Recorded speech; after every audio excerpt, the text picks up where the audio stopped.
সময় যদি হাত দুইটা উঠায় আর চোখের একটু পানি ছেড়া বলতো, মালিক এত বড় সংসার, এত যাই ঝামেলা সব সামনে নিয়ে সারা দিন তোর কাছে আসতে পারি নাই, এখন ঘুমাইতে চললাম, সকালে যদি উঠাস তাইলে উঠবো, নাইলে চির নিদ্রা হয়ে যাবে।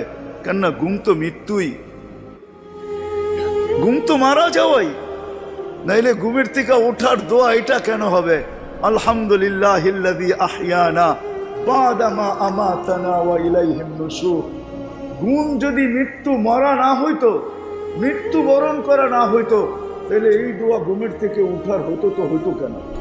অন্য দোয়া হইতো, আরো তো কত দোয়া হইতে পারতো। বোঝা গেল আমি মৃত্যুর থেকে ফিরে আসছি, মরে গেছিলাম ঘুমের ভিতরে।